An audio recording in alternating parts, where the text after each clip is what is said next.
Bonjour à tous et bienvenue pour cet unboxing. Alors, je suis armée de mon petit couteau, on va commencer tout de suite à ouvrir ce paquet.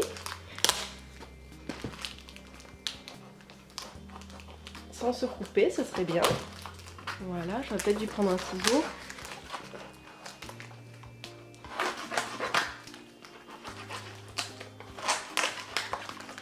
Celui-ci, c'est un jeu qui est resté longtemps sur ma wishlist. Et je l'ai mis, je l'ai enlevé, je l'ai mis, je l'ai enlevé. Et puis là, comme vous le savez, j'ai commencé un travail pour créer mes deux jeux de tarot. Et j'étais très intriguée en fait par les figures. Là, je travaille beaucoup sur les personnages de cours.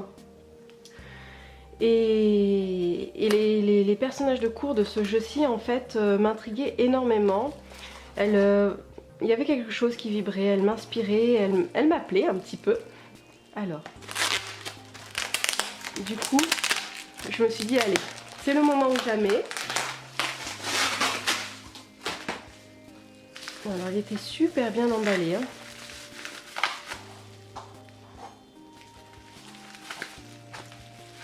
Donc, je me suis dit que c'était un travail qui pouvait être intéressant à faire avec ce jeu, de regarder un petit peu pourquoi, en fait, j'étais autant intriguée par ces figures-là. Hop là, pardon, je vous ai fait valser.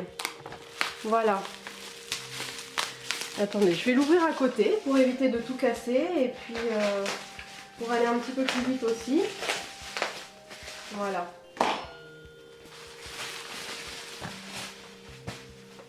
Bon, j'en ai pas fini, il y a encore un emballage.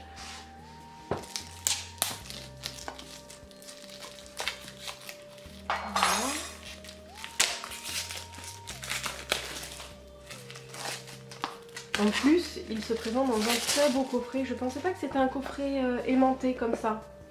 Je crois que c'était un coffret en carton, vous savez, qui s'ouvre ici et on tire le jeu. Pas un coffret rigide et solide. Donc c'est le tarot du royaume caché de Julia Ferré et Barbara Amour. Barbara Amour qui a fait donc le livret d'accompagnement. Il est publié chez Ada. Que vous dire de plus? Alors, on va regarder déjà le coffret. Donc c'est un coffret rigide, très sympa, hein, aimanté comme ça, comme vous pouvez le constater. On a... alors, bon, vous voyez là on a un petit décalage, moi j'ai un petit décalage. Et le jeu là est abîmé. Bon, bah, bref, c'est pas grave, hein, c'est le jeu. C'est le jeu, ma pauvre Lucette. C'est comme ça. Voilà. Imaginez que vous vous promenez dans la forêt en fin d'après-midi et que les rayons du soleil filtrent à travers les feuilles. Soudain, des voix, des rires et de la musique semblent s'élever au-dessus des arbres immobiles. Puis vous prenez conscience que vous ne rêvez pas. Il y a bel et bien des gens devant vous. Du moins, vous croyez que ce sont des gens qui sont en train de danser. Vous avez franchi la porte menant au royaume des fées, un endroit situé au-delà de notre monde quotidien.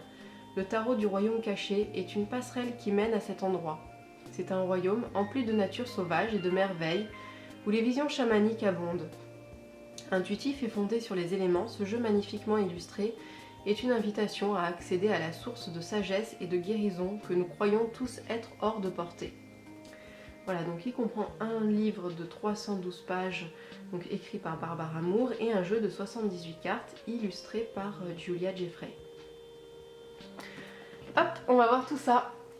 Allez, c'est parti. Et en plus, je crois que, bon, bah, maman, de toute façon, elle fait toujours des livres qui sont très sympas. Ouais, c'est vrai qu'il est gros. Alors, comment il se présente?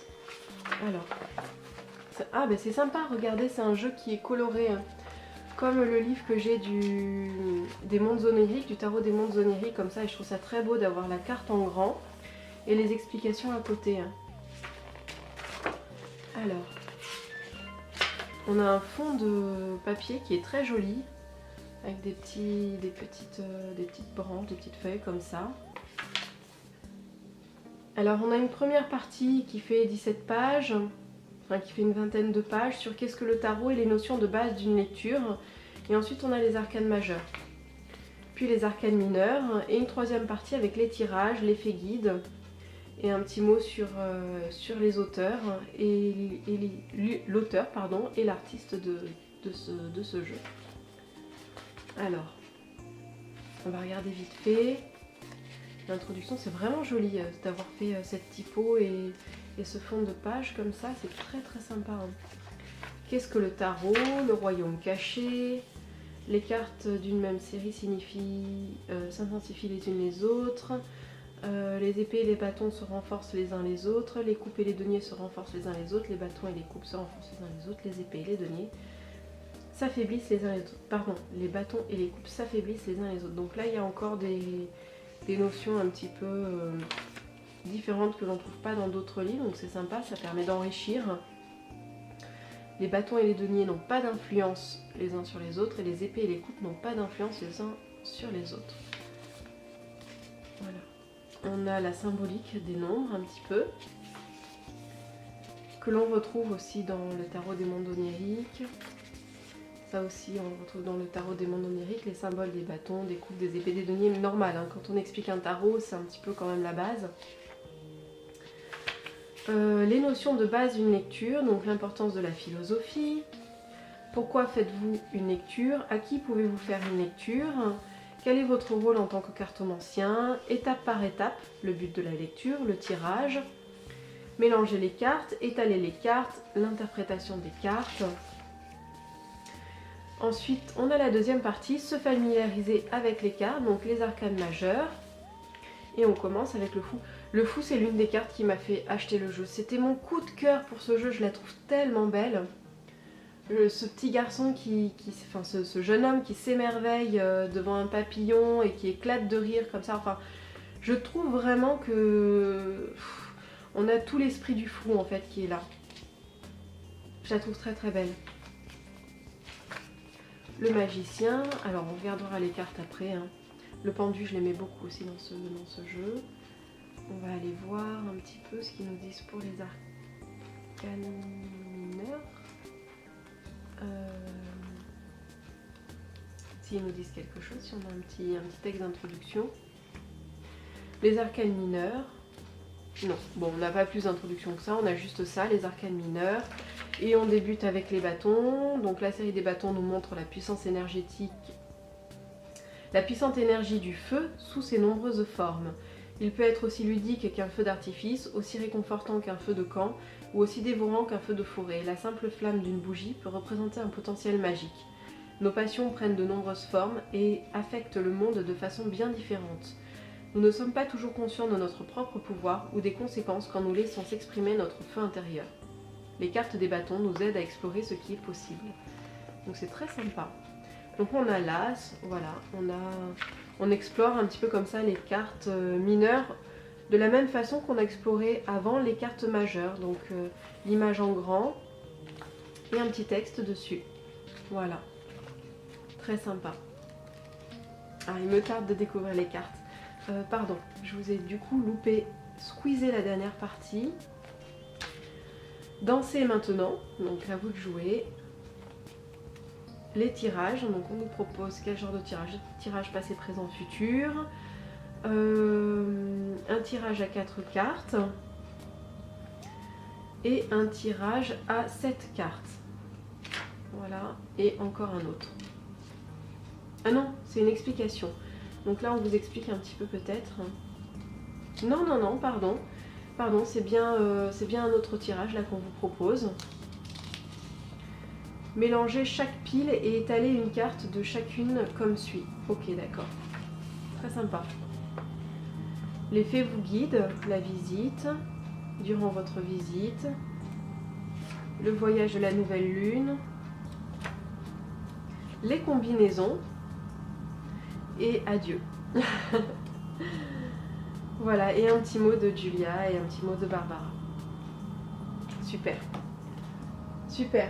Très sympa. Alors maintenant on va voir les cartes. Donc elles sont ici. On a juste à les sortir comme ça. J'ai tendance moi à enlever les cartons et à les mettre après dans un petit pochon à même la boîte. On va retirer la boîte, on n'en a plus besoin. Alors au niveau des cartes, ouais, c'est du carton. C'est du carton bof. C'est du carton très bof, donc vous voyez d'ailleurs, tout est abîmé déjà. Vous allez peut-être pas voir. J'essaie de vous faire voilà. Donc vous avez déjà les contours, en fait j'ai jamais utilisé le jeu, hein, il est neuf, vous l'avez bien vu, et les contours sont déjà abîmés. Donc à plastifier, moi je les plastifierai sans doute, surtout si je m'en sers beaucoup en fait je les plastifierai, parce que là sinon ça va être une catastrophe, ça va s'abîmer. Mais bon, c'est pas non plus, c'est quand même du papier assez épais, hein, c'est pas non plus trop... J'ai vu pire. J'ai vu pire, mais là la découpe elle m'a vraiment abîmé les bords. Bref. On a le dos qui se présente comme ça, donc vous voyez que c'est pas un dos qui est réversible, hein. On le voit.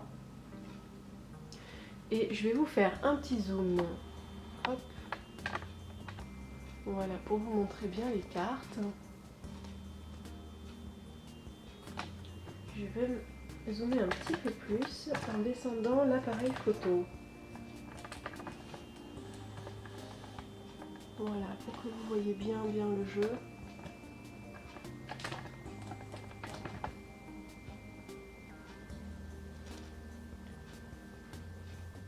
Voilà. Donc on a cette très belle carte du fou. Le magicien.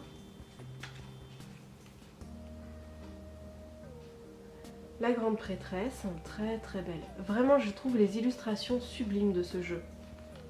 L'impératrice. Alors ce sont principalement des visages et des hauts de corps. Je crois qu'on voit très peu de personnages en entier. Qu'est-ce qu'elle est belle. C'est de la peinture, hein, ça. On le voit, c'est de l'aquarelle. On a un mélange de taches d'aquarelle et de peinture en même temps. Superbe. Superbe. La force, très jolie. L'ermite. La fée de la fortune. Je vais vous les décaler, vous pourrez un petit peu plus les contempler comme ça. La justice, le pendu, que je trouve très sympa. J'aime bien la justice prête à tirer l'épée, enfin qui commence à tirer l'épée un petit peu avec la plume d'un côté. Prête à trancher. Donc le pendu. La mort, je la trouve magnifique, elle me fait penser à Morgane, la déesse, la fée Morgane. Ben, forcément avec le corbeau, ou la Morrigan, voilà. La fée Morgane ou la Morrigan, enfin, il y a vraiment cet esprit-là, quoi. Les couleurs, les cheveux, le corbeau qui passe comme ça, ce mouvement en plus de... Voilà, elle est dans le mouvement, mais je crois qu'en plus elle a un manteau de plumes. Vous voyez là, il y a des plumes sur son manteau, enfin, très intéressant. La tempérance. La danse dans l'ombre. Donc certaines cartes ont été renommées. Le être pendu. Le être fendu, pardon.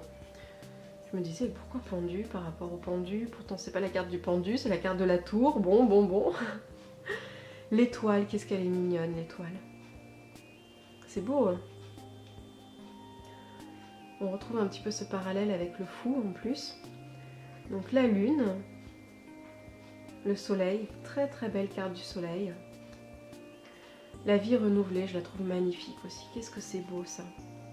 Avec ce petit gland là qui s'apprête à faire un chêne. Magnifique. Il y a beaucoup de douceur en même temps, je trouve, dans ces illustrations. Le monde, avec une représentation un petit peu de... Enfin, moi qui me fait penser à Gaïa, bien sûr. L'as de bâton. Je crois qu'il y a peu d'animaux. Enfin, peu d'animaux, ce sont souvent des personnages. Mais je crois que pour les as, ce sont des animaux. Donc l'as de bâton, le 2 de bâton. Le 3 de bâton, très belle. Beaucoup d'émotions, je trouve. Le 4 de bâton. J'ai l'impression en plus que les personnages, ils nous font vivre, ils nous entraînent. Là, ils nous entraînent dans un moment d'intimité, de douceur, de partage, de joie, mais de joie intime. Et là, là, on devient joyeux, on a envie de danser avec eux et tout. Je trouve ça vraiment bien fait, quoi. Le 5 de bâton aussi. Petit côté espiègle et tout, découverte, enfin, très sympa. Le 6 de bâton. Le 7. Le 8. Le 9. Et le 10. Le valet. le cavalier, alors je les mets comme ça, la reine et le roi au milieu. Très sympa. Je regarderai moi plus en détail pourquoi ça me parle autant, pourquoi elles m'ont autant parlé ces suites. Donc le cavalier, la reine, très belle, hein, je trouve que c'est une magnifique reine de bâton, elle incarne vraiment tout ce qu'on attend d'une reine de bâton. Voilà. Et le roi de bâton. Ensuite on a l'as, donc toujours voilà, représenté par un animal. Oh! Ah oui, mon jeu il a pris cher en fait. Vous voyez là, il a été râpé. Bon, je vais... Bon, bref. C'est juste sur le bord, là, ça prend pas sur les illustrations. Donc l'as, pardon, le 2, le 3, le 4, on est dans les coupes, hein, le 5 de coupe, le 6 de coupe, le 7, le 8, le 9, le 10, le valet, le cavalier, la reine et le roi. Le roi qui fait jeune, je trouve, pour un roi, me fait un sympa. J'aime bien le cavalier. J'aime bien la reine de coupe. Enfin, j'ai un truc avec les cartes de cour, avec ce jeu. Faudrait que j'explore ça un petit peu plus en profondeur. Donc l'as d'épée. L'as d'épée, donc on retrouve bien, toujours pareil, un animal. Le 2 d'épée, côté dualité aussi qu'on retrouve. Union des opposés et en même temps dualité. Le 3, avec les 3 fleurs. Le 4, avec les 4 petits papillons. Le 5. Le 6 d'épée. Le 7. Le 8, le 9 et le 10. Donc on est dans une série là qu'on voit qu'il y a beaucoup plus de force, hein. Il y a beaucoup d'émotions qui passent à travers ces illustrations, juste avec un visage, une expression, donc très sympa. Le valet, le cavalier, la reine et le roi. Là on passe au denier. Avec ce tout choupinou, tout mignon petit hérisson. Le 2 donc, le 3, le 4, le 5, le 6, le 7, le 8, le 9, le 10, le valet. Ouais, ils sont bien abîmés. Le valet, le cavalier, la reine et le roi. Très sympa. Très très sympa. Donc voilà. Très sympa et même je pense que c'est un jeu qui pourrait bien se faire en tirage psychologique aussi. Parce qu'on a des scènes, on a des attitudes aussi dans les personnages, des expressions. Bon, très intéressant. À tester pour un prochain tirage de la semaine. Voilà, je vous souhaite à tous une très belle journée, j'espère que vous avez aimé cette découverte. Et puis je vous dis à très bientôt pour une prochaine vidéo.